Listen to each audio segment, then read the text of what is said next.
Vamos lá, meus irmãos, continuando aqui, nosso terceiro dia de aula de Psicologia Pastoral, é o segundo bloco, estamos aqui gravando, então, dando sequência. Nesse primeiro bloco que passamos há pouco, eu tratei mais de algo mais íntimo, mais prático. E mesmo assim, meus irmãos, guardem essa frase, não existe uma fórmula, tá bom?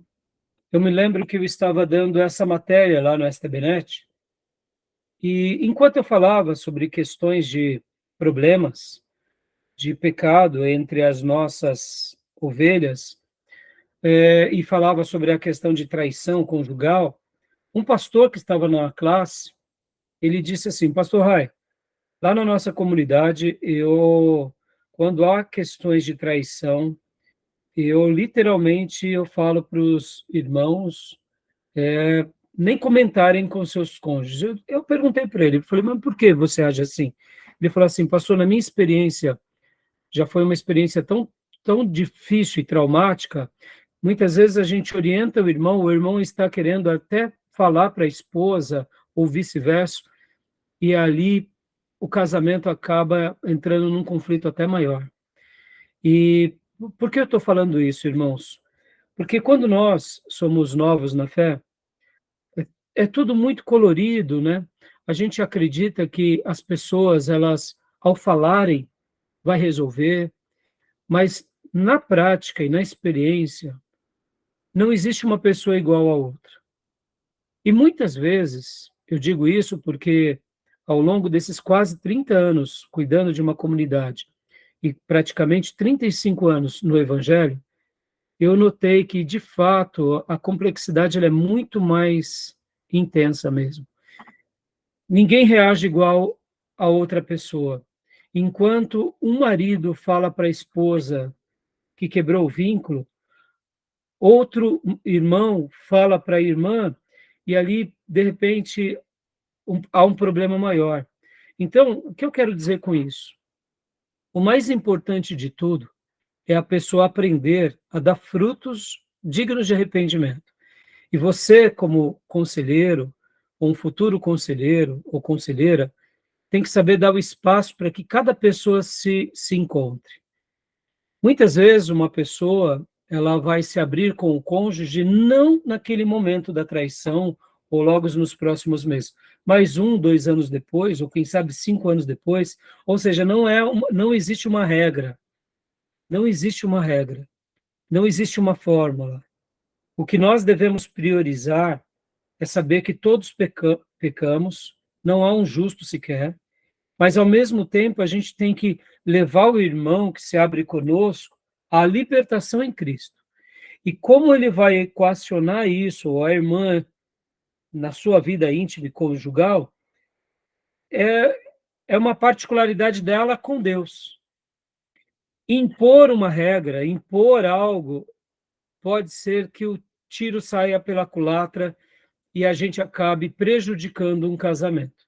Então, qualquer dúvida, depois os irmãos podem estar me fazendo, e eu terei prazer de tentar ajudá-los sobre isso, até mostrando alguns caminhos. Mas, como eu disse, irmãos, o mais importante de tudo é vais e não peques mais. Como a pessoa vai resolver isso? Quais serão os meandros? Eu confesso que depois de alguns anos no ministério, eu aprendi que realmente a gente deve dar o espaço para a pessoa. Eu, particularmente, gosto muito da verdade pela verdade, mas eu sei que há casos e casos. Só para fechar aqui esse assunto. Muitas vezes o irmão, ele é um crente piedoso, e a esposa não é uma crente piedosa. Então, muitas vezes, qual vai ser a reação desse irmão de falar para aquela mulher sobre uma traição? Será que vai ajudar ou não? Percebam, é muito complicado.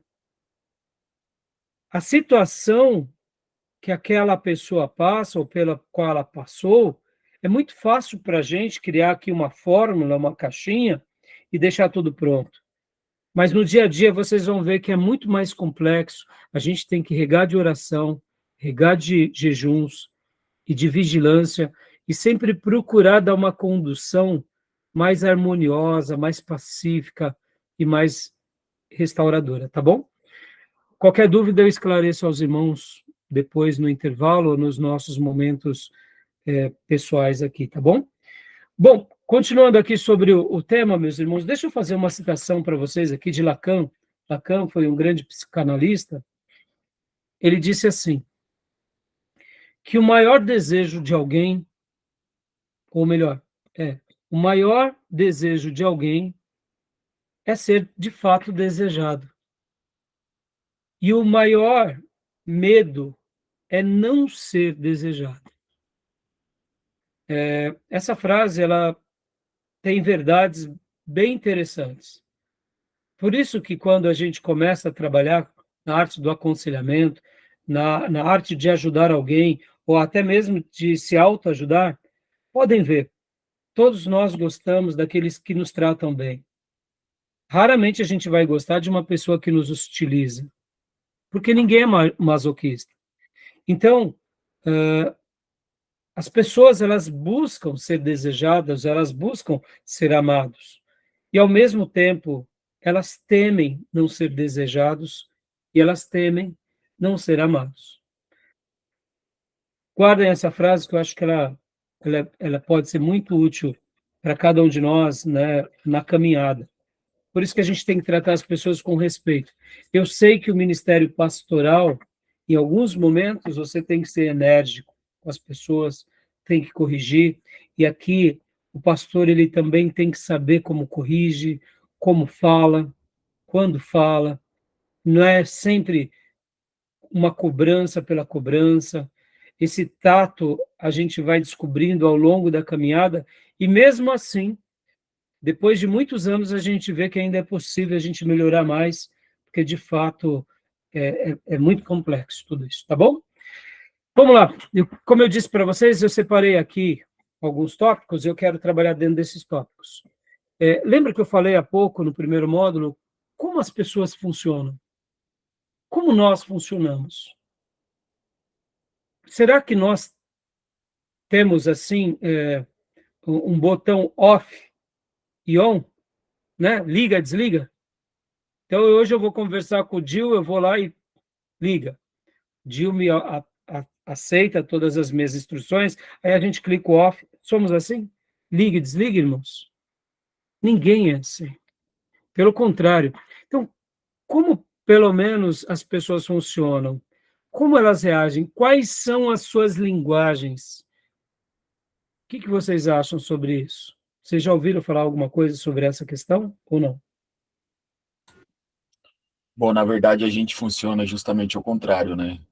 Depois de um dia intenso de trabalho, cabeça cheia, a gente chega em casa, aquele turbilhão de emoções, de problemas, descarrega tudo na esposa, nos filhos. Normalmente acontece dessa forma, porque a gente não consegue separar uma coisa da outra. Você tocou num assunto muito simples, mas muito objetivo, né, Gil? Separar uma coisa da outra. Agora, olha só que complexidade. Separar uma coisa da outra já é difícil. E entender como o outro se torna mais difícil ainda. É consenso que o gênero homem e o gênero mulher, macho e fêmea, são totalmente diferentes. Sua fisiologia, a sua estrutura, e se pende, né, para certas características. Por exemplo, dizem que o homem gosta da caixinha do nada. Ou seja, ele entra na caixinha do nada e ali ele... A mulher é na Tem caixinha do paz. novelho... Hã? Ali ele tem paz. A caixinha do nada.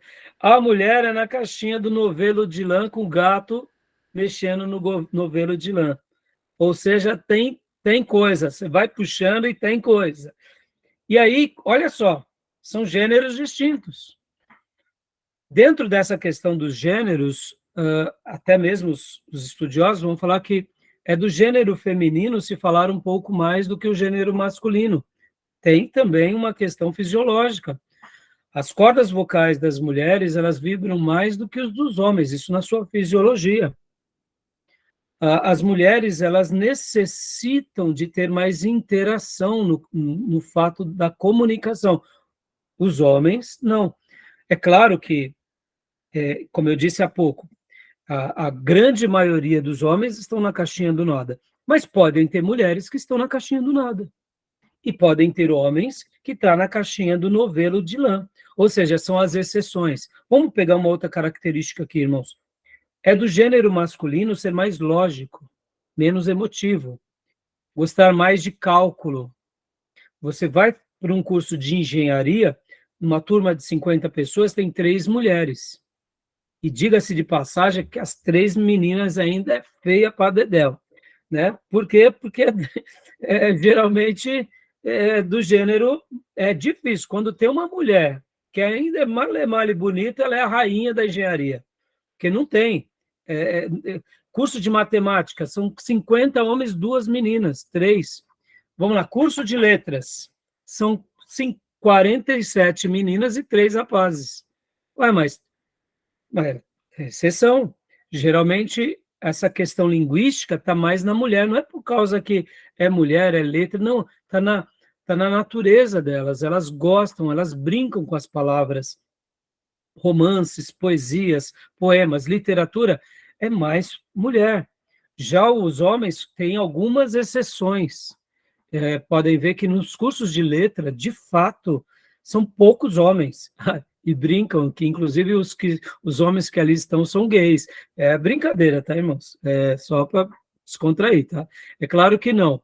Pastor José Ribeiro é a prova disso. Não é um pastor, homem de Deus e ainda é corintiano, tá bom, meus irmãos? Então, não é só para vocês verem. Mas é a sua exceção, é brincadeiras à parte aqui, tá bom, meus irmãos? É o gênero masculino e o gênero feminino. Então, o que eu quero falar agora? Como que as pessoas funcionam? Deixa eu dar aqui um segredo para vocês, e eu separei esse material hoje por isso, ó. Estão vendo esse livro aqui? 5 Linguagens do Amor, de Gary Chapman. Sim. Quem já leu esse livro? Eu não li. Eu não li, mas eu conheço muito sobre o assunto. Bastante. Conhece muito sobre o assunto? Muito quanto? Eu estou lendo ele, pastor. Aê, guri. Eu fiz um curso uma vez de casais e ele foi abordado isso aí, né? Então. E aí, então, eu conheço bastante. Conheço a minha, depois que eu fui conhecendo outro. Então, esse é um livro que todo mundo, principalmente quem é casado, tem que ler. E por que eu estou falando sobre ele? Percebam, irmãos. Compreendendo um pouco o gênero humano. Na minha opinião, assim como existem os temperamentos, que os gregos já estudavam, que são sanguíneo, colérico, fleumático e sanguíneo, colérico, fleumático e melancólico, que é uma linguagem muito interessante. Eu gosto também dessa linguagem do Gary Chapman. Quem ele é? Ele é um terapeuta muito famoso, ele é um escritor, né? Ó, ele é autor de vários livros sobre relacionamentos conjugais. E além de escrever e dar muitas palestras para casais, na igreja e fora da igreja. Então, ele é uma pessoa muito experiente. Dentro dessa abordagem do Gary Chapman, ele vai colocar aqui que nós temos linguagens, ou seja, temos uma forma. Por que eu quero falar agora com vocês sobre isso? Porque na semana passada eu tentei começar a falar e não consegui, então hoje já entramos nesse assunto, eu quero desenvolver. Na arte de se autoconhecer, quando eu conheço a minha linguagem, eu acabo compreendendo um pouco como eu sou. E quando eu conheço a linguagem do meu cônjuge, e abre aspas, da minha família, se torna muito mais fácil a nossa comunicação. Percebam, irmãos, que nós estamos muitas vezes vivendo na mesma família, mas reagimos de forma totalmente diferente. São 5 filhos totalmente diferentes. Mas pode acontecer que numa família a maioria fale a mesma linguagem.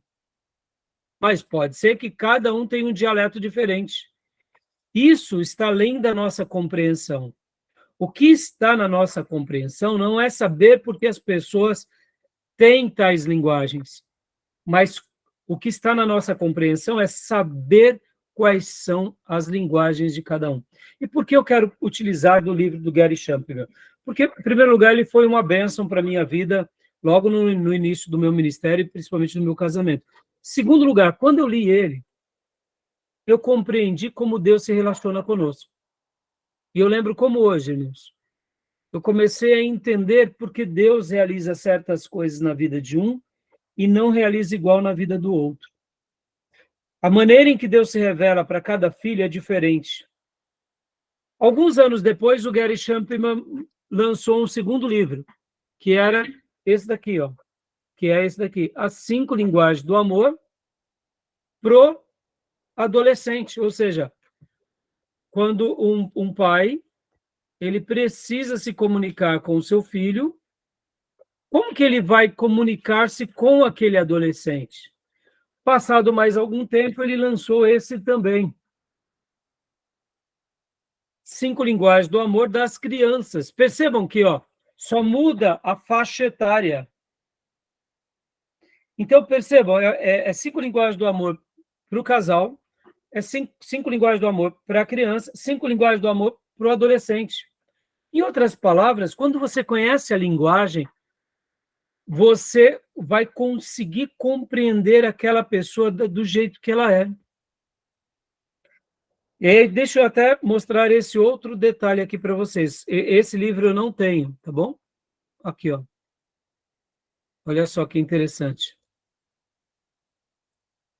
As 5 Linguagens do Amor de Deus. Lembra que eu falei que eu comecei a compreender o porquê Deus atua na vida de um homem e de uma mulher? Esse livro eu não tenho, mas eu pretendo comprar. Então, quando eu li esse livro do Gary Chapman, eu falei, pelo amor de Deus, você consegue aplicar isso em todas as áreas.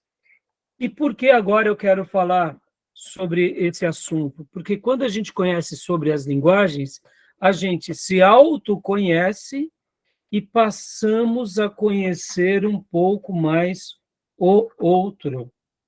Então, vamos lá, meus irmãos, vamos lá, para a gente agora ir aqui para uma abordagem mais prática. Quais são as 5 linguagens que, pelo menos, existem, pelas quais nós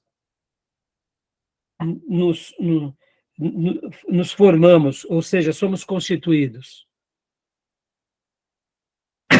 Tempo de qualidade, palavra de afirmação, presente, toque físico e serviço. Joia, filha, joia. Então, você citou todas elas, né? Tempo de qualidade, palavras de... Você faltou só uma.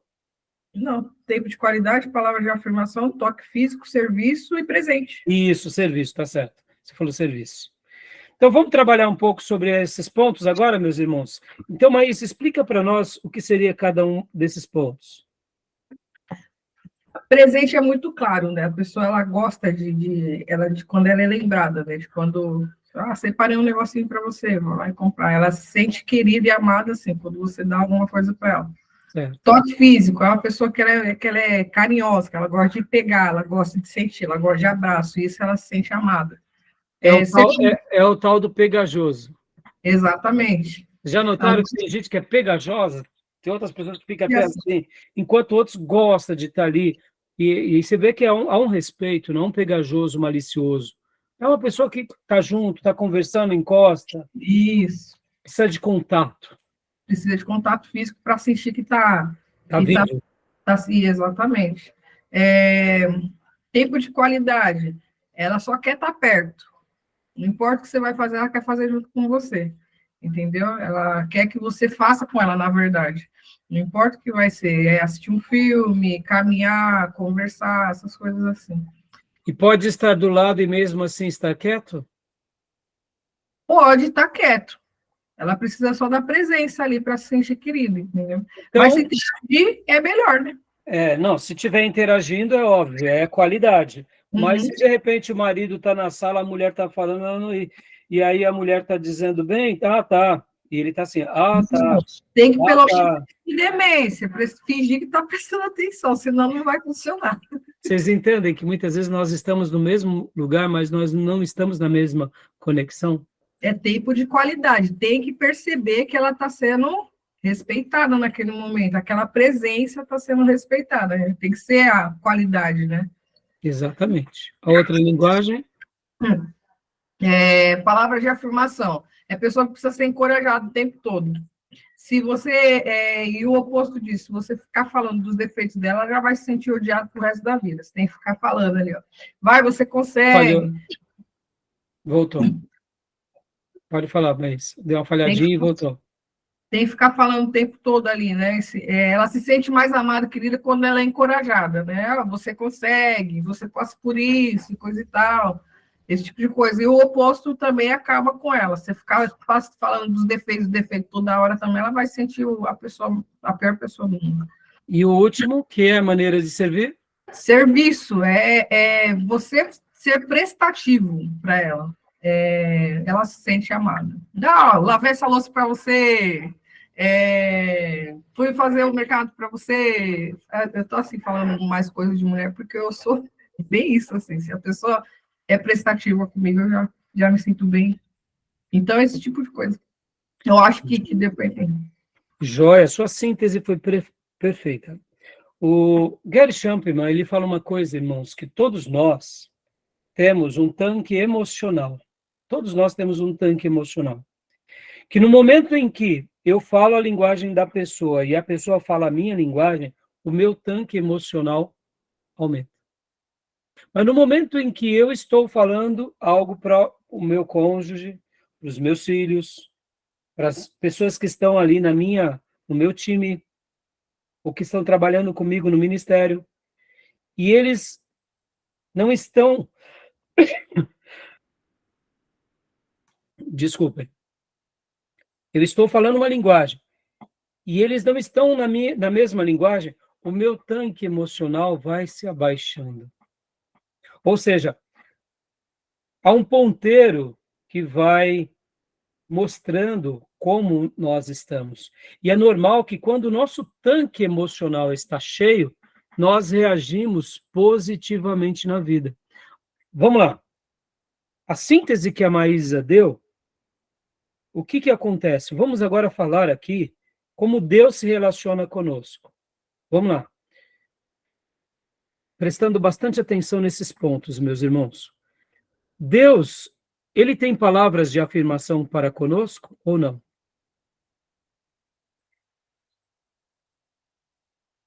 Sim ou não? O tempo todo na Bíblia ele nos afirma, né?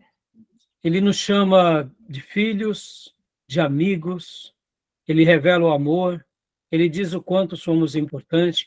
Quando ele nos repreende, logo depois, vem uma palavra de doçura. Não é assim, irmãos? Percebam, a Bíblia é um livro de afirmação. É um livro de encorajamento, é um livro de ânimo. Muitas vezes Deus ele tem uma sabedoria tão grande que até na maneira em que ele nos corrige, percebam, o Espírito Santo se entristece, se afasta de nós, mas não necessariamente diz algo. Não é assim? Por quê? Porque ele não precisa dizer para se comunicar.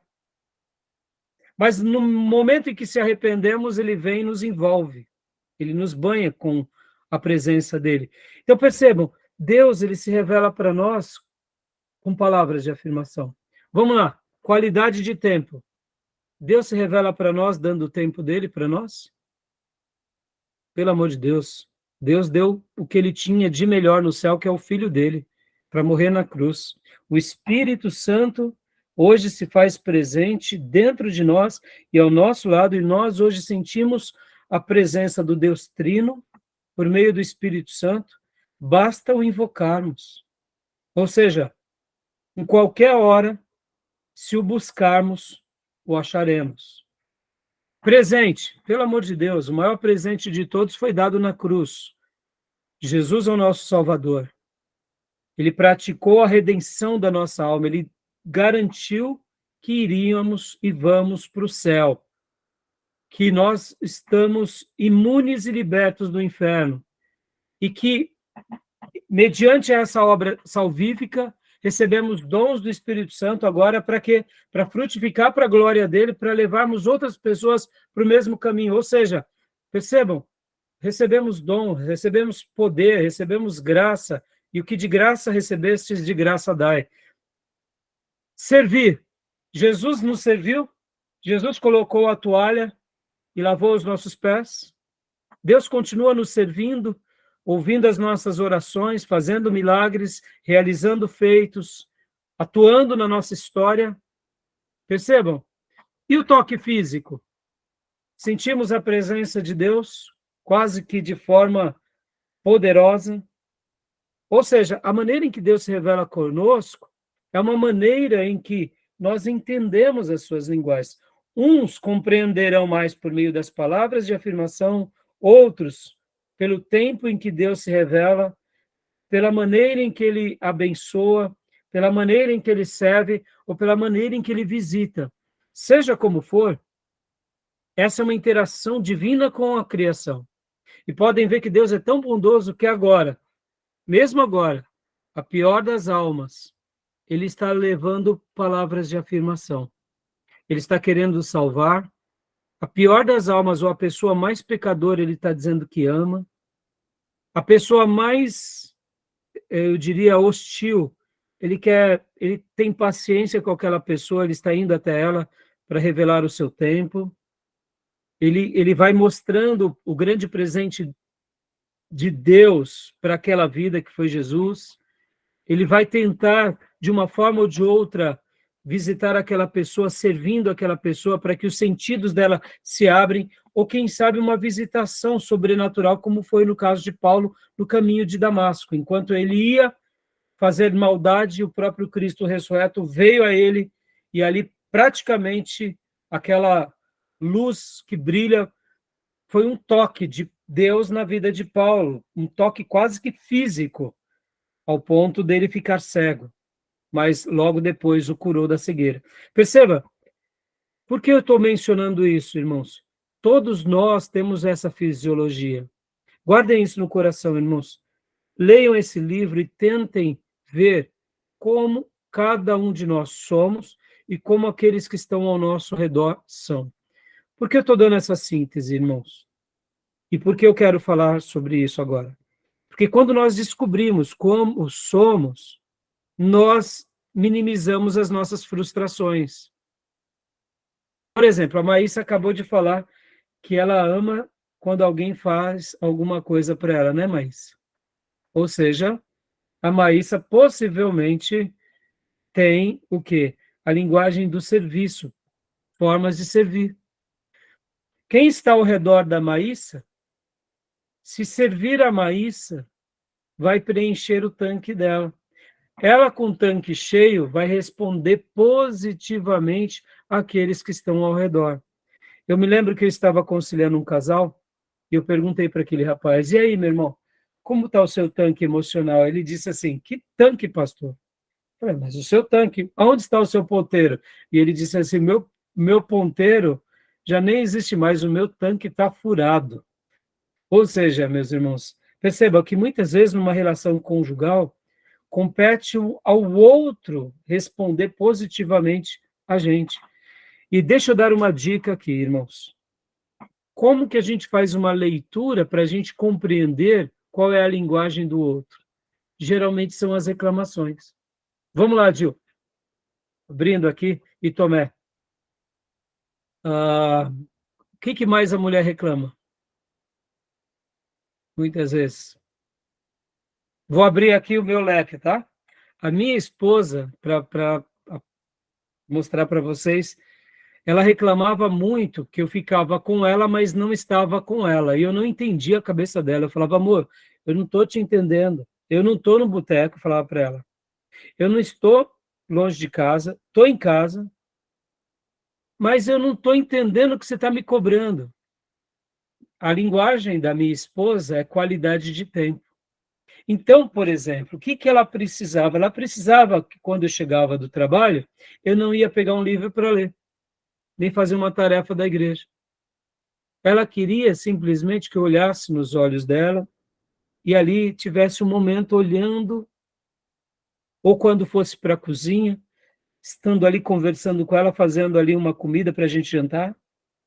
Mas essas coisas eu não entendia. Muitas vezes eu ia para a cozinha, no início do meu casamento, e ela estava falando comigo, eu falava, tá bom, amor, eu estou aqui fazendo um negócio que já já vou pregar. Ela, amor, eu falava, amor, eu estou aqui com você, amor. Eu não entendia a cabeça dela. Por quê? Porque eu não entendia que a linguagem dela era qualidade de tempo. Então, ela me cobrava de tempo o tempo todo. Quando eu li esse livro, a primeira coisa que eu fiz foi pedir perdão a Deus. Por quê? Porque é muito típico que no namoro a gente dá muito tempo para a pessoa, não é assim, irmãos? Você está namorando. Mas logo que depois você parou de namorar, você vai para sua casa. Quando você encontra com a sua namorada de novo, é o quê? Uma semana depois, você só quer ficar pertinho, que você está com muita saudade. Depois que casa, você está vivendo ali com a pessoa o tempo todo, então você não consegue compreender a pessoa, porque você volta ao seu ponto natural, que durante o período de namoro e noivado, instintivamente a gente pratica 5 qualidades.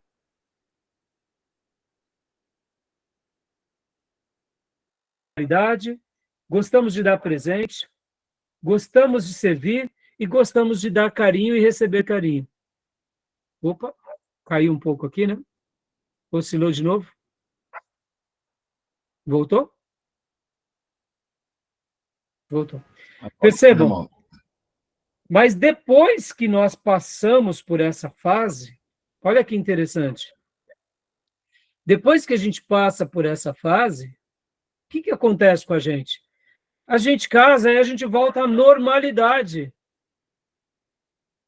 Então, por exemplo, o cônjuge vai voltar a viver a sua realidade, que ela sempre foi treinada. Percebem? Que isso é uma coisa muito curiosa, meus irmãos. Por quê? Porque depois que a gente volta a viver a normalidade, a gente começa a falar um outro dialeto que o outro não falava.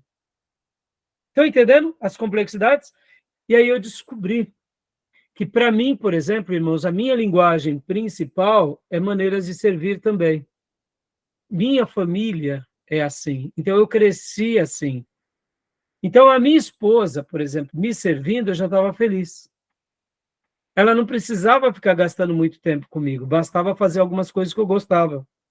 Mas para minha esposa era qualidade de tempo. Então, quando nós tivemos a clareza disso, a gente mudou muito o nosso DNA. Estão entendendo? Deu para entender, Gil? Qual é a maior cobrança da sua esposa, Gil, por exemplo? A minha esposa sempre ela cobra a organização. Forma de servir, talvez. Toalhas, né? Que nem a Maísa falou, lavar a louça, é o tênis, Então. essas coisas. Mas vamos lá, Gil, se você também tem a linguagem das formas de servir, é muito fácil, porque vocês falam o mesmo dialeto. Agora, vamos supor que você não liga para maneiras de servir. Vamos supor que a sua linguagem é tempo de qualidade. A sua mulher está falando grego, está entendendo? Enquanto você está querendo ela para namorar, ela está querendo que você vai olhar a toalha. Não tem cabimento. Está preocupada com o tênis, não tem cabimento. Deixa eu dar um testemunho aqui, irmãos. Um amigo meu, a linguagem principal dele, é um pastor muito querido, a linguagem principal dele é palavras de afirmação. E a linguagem da esposa é maneiras de servir. Então, ele sempre foi muito romântico, muito carinhoso. E ela, um general, né? Então, muitas vezes, isso deixava ele triste, porque enquanto ele se preparava, falando palavras bonitas, ela não queria palavras bonitas, ela queria o quê? Ela queria que o marido fizesse certas coisas que para ela era importante. Eu me lembro bem dessa ocasião. Certa ocasião, a esposa tinha pedido para arrumar lá o sifão da pia, e aquele sifão da pia estava lá já há meses. E ali, ele sempre ali tentando falar palavras bonitas para ela, levava um presente, e a mulher sempre carrancuda, e sempre tocando no assunto da pia do sifão, enquanto ele, né, fazia de tudo para agradar ela e nada. Um dia ele me disse que era um sábado, ele ficou muito bravo, ele falou, estou cansado, tudo que eu faço não resolve, eu vou encarar aquele sifão lá, porque eu não quero nem saber dela, eu vou mexer no sifão e vou dar um jeito nesse negócio que eu não queria mexer. E ele foi lá e mexeu com raiva, mexeu com força e tal, e depois de algumas horas ele resolveu, ligou a torneira e falou, tá aqui pronto, mulher, tá pronto o seu sifão. A mulher agarrou ele, beijou ele todo sujo, aí eles foram lá para os momentos íntimos, e aí ele voltou na segunda-feira e falando assim, teve abalo sísmico lá na região da Penha, ele morava na Penha, ele falou que uma noite romântica, se amaram, e ali ele falou assim, mas que loucura é aquela mulher, pai. E aí ele falou, se eu soubesse que mexer no sifão da pia resolvia os meus outros problemas, eu teria mexido há muito tempo. Ou seja, perceba, Gil, é a linguagem, é o dialeto. Se a gente não fala a linguagem, a gente não compreende o outro. Estão entendendo? Então, eu fiz a pergunta aqui, e eu estou deixando, e agora vamos aplicar no ministério, irmãos. Vamos aplicar no ministério. No ministério é a mesma coisa, irmãos. No mercado de trabalho é a mesma coisa. Tem pessoas que você vai motivá-las com palavras. Tem pessoas que você vai motivá-las e não almoçar com elas, mesmo sendo o gerente delas, dando atenção. Tem pessoas que você simplesmente comprando uma caneta e falando, olha, eu lembrei de você, estou te dando uma caneta. Ou no dia de aniversário da pessoa, ou quem sabe porque a pessoa teve um bom resultado, você chegar lá com um presente e falar, tá aqui, isso é um presente, é para você. Não é o valor propriamente dito, mas é a lembrança do fato. Tem pessoas que muitas vezes precisam só de um cumprimento, sabe aquele cumprimento, um abraço? Não aquele de mão de alface, sabe? Aquelas pessoas que você cumprimenta com a mão frouxa? Não. E tem pessoas que é literalmente um toque, é você realmente demonstrar que está vivo. Percebam? Eu estou falando isso porque percebem que a gente pode aplicar isso no casamento, na relação com os filhos e na vida, no ministério. Tudo bem até aí, meus irmãos? Ficou claro? Deu para compreender? Tomé, Wesley, Maísa, Gil? Muito bom isso aí, hein?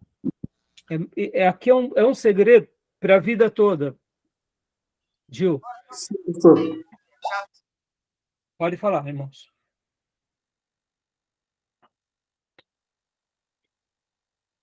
Querem falar alguma coisa? Alguma dúvida?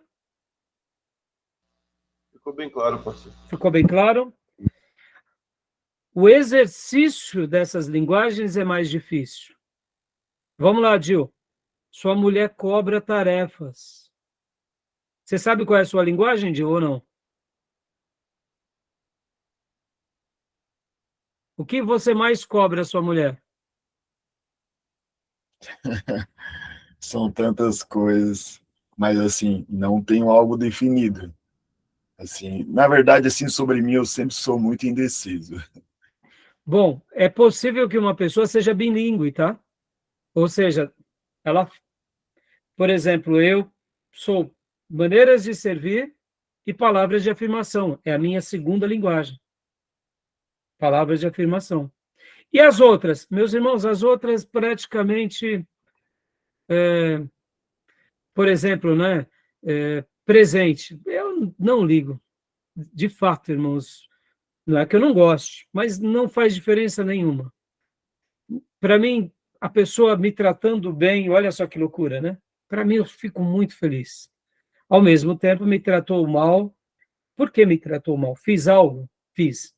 Então, aceito. Não fiz. Me acende um alerta. Percebam, essas coisas, como cada um de nós temos um jeito. Então, eu quis dar essa instrução aqui, porque, lembra, nós estamos dentro da proposta do autoconhecimento. É importante se autoconhecer. Vamos lá agora para a gente concluir essa parte. Na igreja, nem todo pastor tem essa clareza, irmãos. Nem todo pastor tem essa clareza. Muitas vezes a linguagem do pastor é que nem eu, na minha linguagem é serviço. mas eu tenho essa clareza com os irmãos.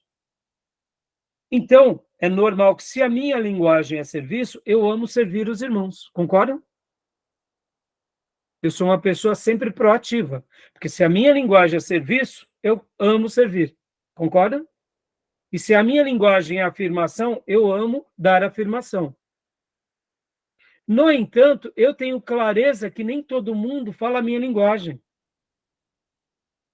E eu preciso ficar atento a isso. Por quê? Porque, por exemplo, a minha linguagem não é tempo de qualidade.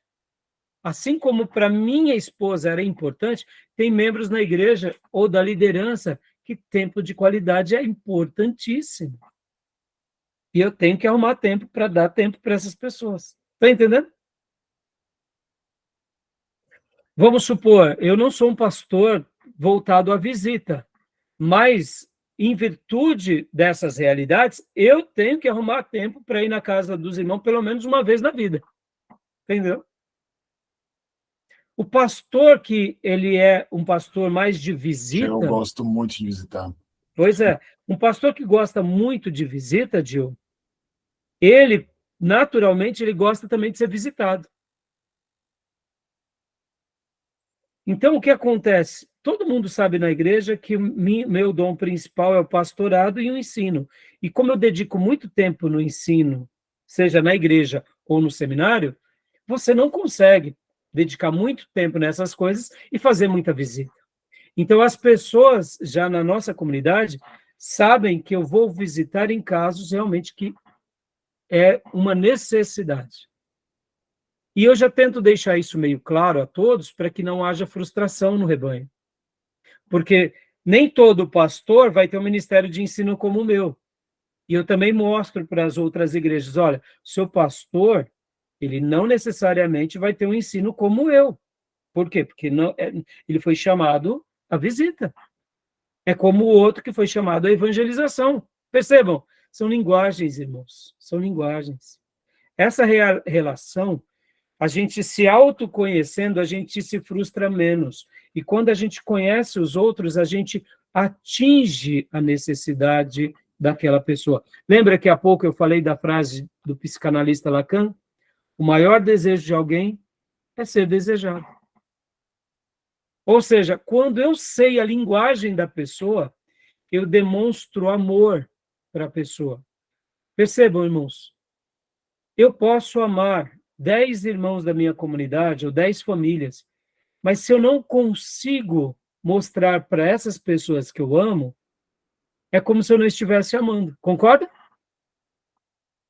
Estão entendendo como isso é precioso? Então, se eu quero ter êxito, eu tenho que tentar demonstrar. Como? Na minha linguagem? Não. Na linguagem da pessoa. Tem pessoas que precisam ser ouvidas. Elas só querem ser ouvidas. Eu me lembro de um pastor, que, certa ocasião, ele tomou uma decisão e ele se reuniu com a liderança e tomou a decisão, mas deu um forró-bodó na igreja dele.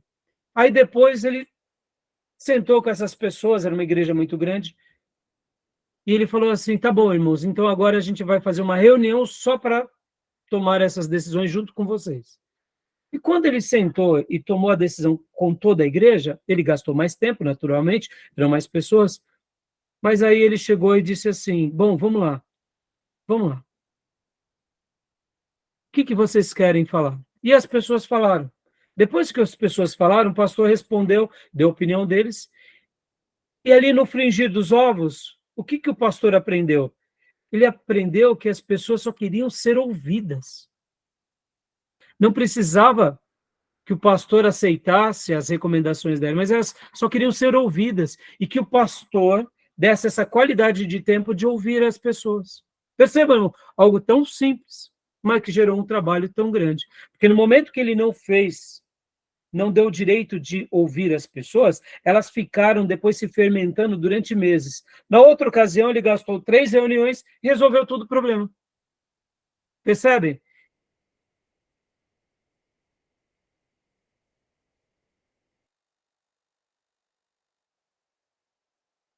Muitas pessoas só querem ser ouvidas. só querem ter a liberdade de falar e de se expressar. E no momento que elas se expressam, você, como pastor, se justifica, defende as suas teses, mas elas tiveram a interação social. Em outras palavras, essas pessoas estavam criando confusão porque elas queriam qualidade de tempo com o seu pastor. Mas já que elas não eram do staff, elas se sentiam inferiores. Por quê? Porque elas não viam que a sua voz era ouvida. E no momento que o pastor reuniu com aquelas centenas de pessoas e deu o direito de que cada uma falasse, elas se sentiram como pessoas autônomas, que expressavam sua voz. E aí o pastor disse, mas irmã, a senhora não vai ficar chateada? Porque eu mantenho, não, pastor. Eu fiquei feliz que o senhor simplesmente me ouviu. Percebam? Linguagens, irmãos. Linguagens. Tá bom? Falamos aqui? Estamos encerrados sobre esse ponto? Fechou? Fechou. Jóia. Então, agora vamos para 4 objeções, que aí está dentro do material que eu passei para vocês, que é aquilo que eu falei na aula passada, sobre 4 tipos de situações que roubam a nossa alegria e o nosso contentamento. Quem começou a ler o livro Seja Alegre, que eu publiquei para vocês?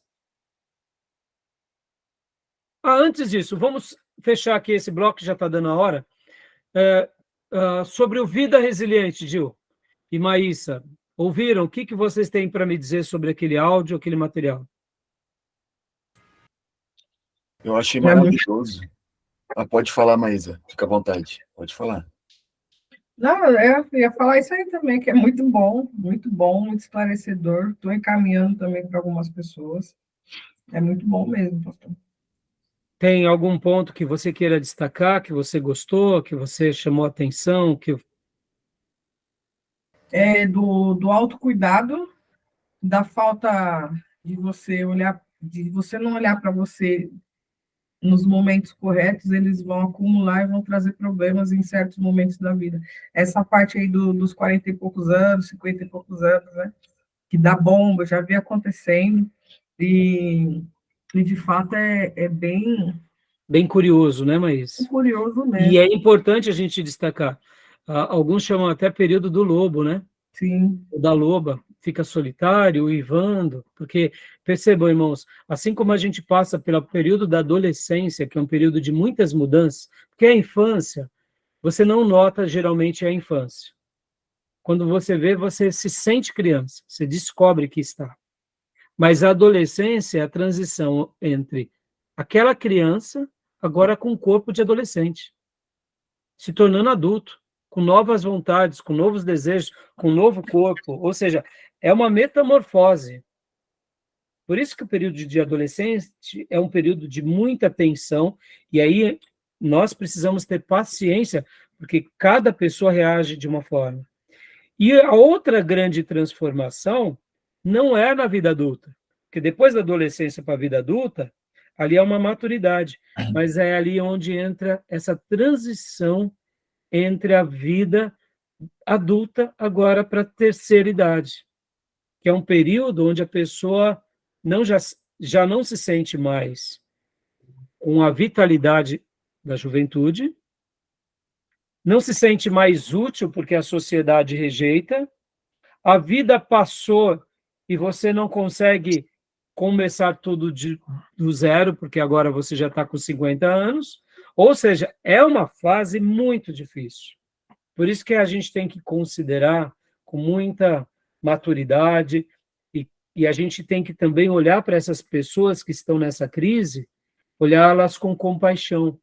Porque quando nós temos um ambiente de igreja, o ambiente de igreja é terapêutico, o pastor vai dar atenção. E quando a pessoa não tem a igreja, e quando a pessoa perdeu seu emprego, e quando a pessoa está perdendo a sua vitalidade, a sua sexualidade, o homem já não tem mais aquele vigor, a testosterona já não é mais igual, a mulher já está na menopausa, ou seja, é uma crise. E se ele não tem um ambiente de igreja para ele poder buscar ajuda, é uma crise. Por isso que muitas pessoas vão para os vícios, vão para os bares, porque ali eles se encontram com outras pessoas também dessa idade e a bebida acaba sendo um refúgio.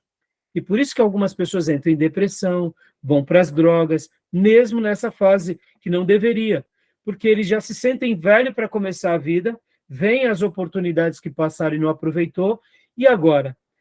É óbvio que nós, cristãos, é diferente, porque nós temos Deus nos afirmando o tempo todo, temos uma família, temos um colegiado, ou seja, a gente é agraciado, e quem não é?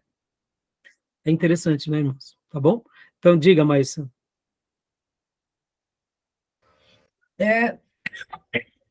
Não, era isso mesmo, pastor. Acho que era isso. Tinha um pontinho também, mas eu não me recordo agora. Mas essa questão da idade aí me foi muito curioso, sabe? Teve algumas coisas que eu ouvi que foram boas para eu recordar, que eram algumas coisas que eu já tinha estudado.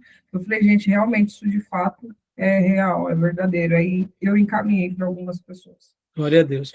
E podem ver, irmãos, lembra que na aula passada, no segundo dia de aula, eu trabalhei bastante sobre essa questão de como nós tratamos daqueles momentos de crises, e a maioria dos irmãos disseram, não, buscamos a Deus. Deus é aquele que nos cura e restaura, e essa é a grande regra.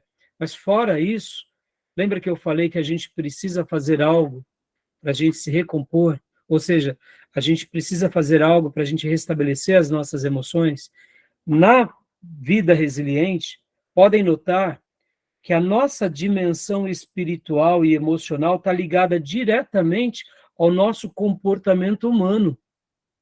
Quando nós temos resistência humana, cognitiva e emocional, também teremos espiritual e vice-versa. Porque se eu tenho resistência espiritual e eu não aplico no meu lado emotivo e humano, eu de fato não tenho uma resiliência plena.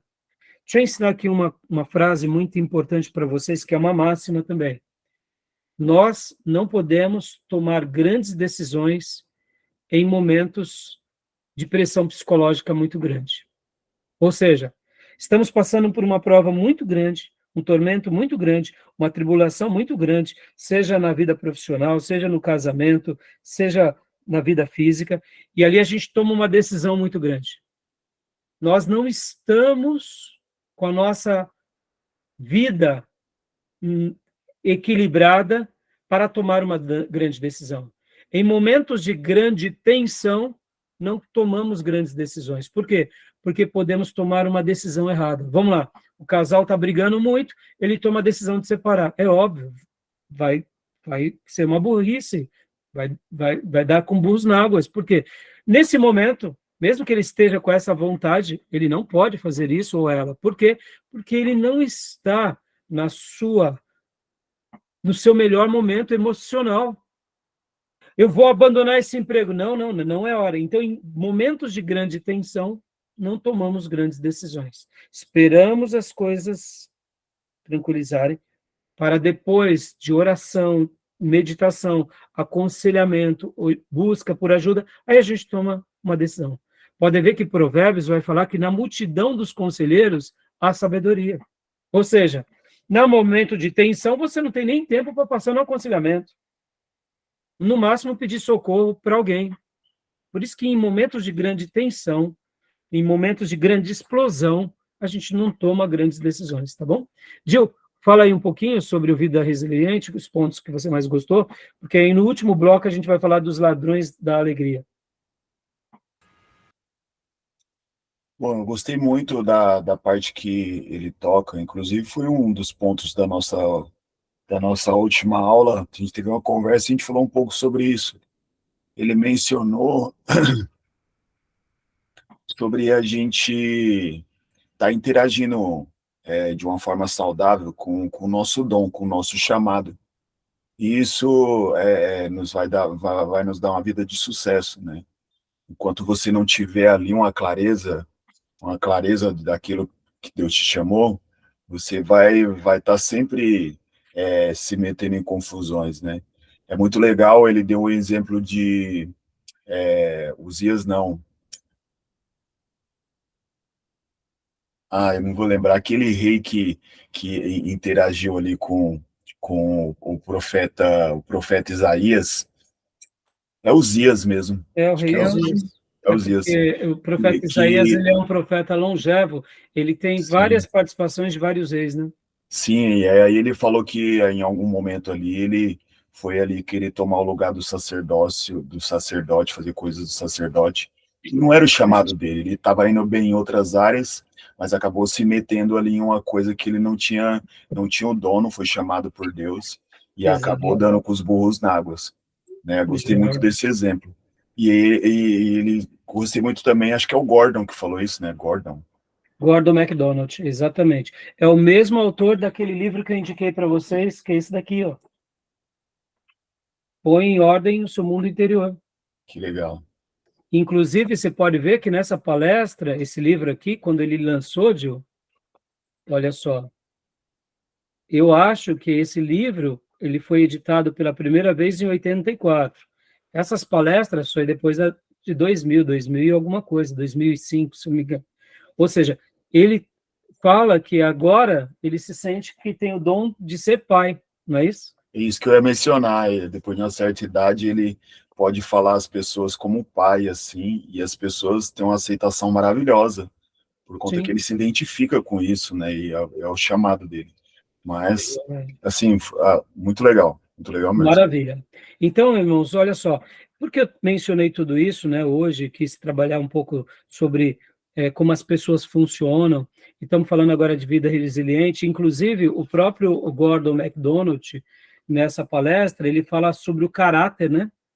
Como que é o caráter na visão dele fantástica, que é a moldura do quadro pela qual a gente constrói a nossa vida, o quebra-cabeça aqui dentro. Eu achei isso maravilhoso. Pode ver que é isso mesmo. A gente, quando vai montar um quebra-cabeça, nós começamos o correto, né? Segundo os grandes mestres da arte de montar quebra-cabeça, se começa pela borda, porque sempre vai ter alguma linha ali que vai se unir à outra. E aí depois você vai preenchendo. Então, ele diz que, na realidade, a moldura da nossa vida seria o caráter. O caráter é a moldura para que ali venha o dom. E é fantástico, realmente é isso aí. Então, meus irmãos, então vamos parar agora por aqui, né? E joia. E agora a gente vai abrir o último bloco, eu quero falar sobre as coisas e as circunstâncias da vida que roubam as nossas alegrias, baseado nos áudios que vocês ouvirão, ou no livro, como eu perguntei para vocês, do Seja Alegre. Alguém já começou a ler o livro Seja Alegre, aquele folheto? Não? Então, vocês vão poder, como trabalhos extras, ou ler aquele livro Seja Alegre, ou ouvir os quatro áudios de um pastor, ou 5 áudios meu. Eu não encaminhei ainda, mas aí vocês decidem. Eu sugiro vocês fazerem os dois, porque eu fiz uma releitura, né, sobre esse material e eu apliquei em mensagens na igreja. Tá bom, meus irmãos? Beleza até aqui? Alguma pergunta, alguma dúvida? Não? Podemos dar uma pausa? Podemos. Eu vou parar aqui a gravação, a gente volta no último bloco.